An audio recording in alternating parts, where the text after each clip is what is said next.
Welcome to LionsLive 365. I'm your host, Michael Ayers, and today we are doing another episode of Hunting for Hutch Help. We're doing a draft profile on Caden Curry. This guy was a pleasure to watch. His tape is wonderful. I am a fan of Caden Curry. So let's get right into it. Caden Curry is 22 years old. He's going to be 23 during his first season as a rookie. He's 6'3", 257, according to his pro day measurements. He is from Ohio State. And he is a defensive end. But the thing I like about him is that he does everything. He plays anywhere they ask him to play. He'll play outside the tackle. He'll play inside the tackle. He'll play as if he's a nose tackle. And you know how the Lions love versatility. So I know for a fact this is a guy that they might look at and say, I can see how we can use him, right? With that being said, let's talk about his production. A lot of the guys that I have talked about, a lot of the guys that I've done these videos on, it's a lot of projection. There's a lot of, oh, he has these traits. Oh, he's athletic. He got the long arms. He's this, he's that. But a lot of them don't have production. So when you look at it, last year, this young man had 66 tackles, 11 sacks, one forced fumble, and a 90.4 PFF grade. This guy got busy. Now, of course, he is playing with the Monstars over there in Ohio State, but at the end of the day, no matter what they asked him to do, he made it happen, right? So let's talk about how he's getting it done, right? Let's go into his strengths.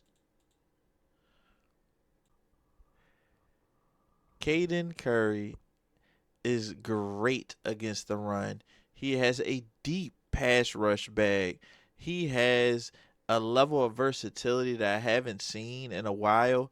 And to be honest, I'm actually surprised Ohio State was just so comfortable doing what they were doing with him. They were putting him at nose tackle. They were putting him in the B gap. They were putting him in the A gap. They were putting him everywhere. He wasn't just an outside edge player. He was put wherever they felt like putting him. And on top of that, on top of having a good run defense, on top of setting good edges, on top of having the pass rush bag with the spins and the chops and the swipes and finding your way to the quarterback and having the motor, he could play in space. If they told him to drop out and cover somebody, he was really good at dropping out and covering somebody. I I watched the Indiana game and I'm just sitting looking like, yo, he's doing everything, ain't he? He's dropping off. He's dropping into space. He's smacking Mendoza. Like, this is the type of stuff that I want to see. I want to see you play well when you're not playing Rutgers. I want to see you play well when it's not East Carolina. I want to see you play well when is chips all the way on the table, big game, and you need to make things happen. And I saw that he has the ability to step up in those moments, right? At the end of the day, if he had some of the other things that people look for, I don't think he would be mocked where he's being mocked right now. And you know, I just love his game, and it's so frustrating to see where he's being mocked. And once you look at his weaknesses, you'll understand why he's not on the top of everybody's big board. Um, because he does have some real issues that he has to address. Right? Let's talk about it. As far as his weaknesses are concerned, he got T Rex arms. He has very small arm, like he has very short arms. The arm length is a huge problem for him, and he doesn't have a bunch of years of production. He doesn't have, hey, y'all shouldn't be worried about this arm length because I've been balling for 2 3 years. He has 1 year of production.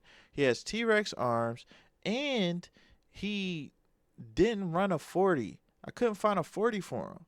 I didn't find it at his combine, couldn't find it on his pro day. So I'm sitting there thinking like, you don't even believe in your athleticism. right? You're not running the 40. You're not doing that. So that quick first step that you have, it doesn't look special. So when you have short arms and your athleticism isn't popping and you don't have this level of, prolonged production, it's very difficult to see a lot of teams looking at him in the early rounds, right? So let's get right into the final thoughts, because to me, he's a really cut and dry player. You either believe in his ability and his production, or are you're scared away by his physical traits, right? Let's get into it, right? He played well. Like, as far as my final thoughts are concerned, he played well versus the best teams. He's a football player more than an athlete. The things that scare me, and the things that I'm sure scare other teams, is he's a 1 year wonder. Doesn't have anything special physically, right? Like, I've done draft profiles on guys that have special traits physically, like say Danny Dennis Sutton. It's like, oh, he ran the 40, did the 3-cone, he got the arm length, he big, all of that good stuff. I'm working on Gabe Atkins, has the same thing. Not as may not be as productive as Caden Curry was this year, but at the end of the day, those guys have the traits and they have the physical things that the NFL understands and they know translate, right? All those moves that you're doing, when you get to the NFL, a lot of tackles are used to these moves. They're not wowed by your cross chop. They're not wowed by your little spin, but they can be wowed by elite athletes that learn to do what you do. So a lot of times you'll see guys that are killers in college, very much like his teammate from back in the day, Jack Sawyer. He lasted way longer than a lot of people thought. Why? Because he didn't have great physical traits, and I feel like this is going to happen to him as well. I put a 4 on him, but I wouldn't be surprised if he fell to the 6th or 7th round. I like him as a player. I love him as a player. Actually, I just don't think that when you lack the physical traits, I don't think guys I don't think teams are going to be like, hey, let's pick him with a top 100, top 150 pick. I'm thinking, man, like in the 4th round, I would feel very comfortable picking this player. I believe in him, but at the end of the day, man, when you don't have the stuff, when you don't got the physicals, and you don't have prolonged success in college, it's hard to say, hey, let's use this quality pick, quality draft capital on you in the early rounds. And that's all, folks. We have finished another entry into hunting for Hutch Help. I do know I'm still working on one of the requests, which was Gabe Atkins. If you have anybody else that you want me to talk about, just let me know.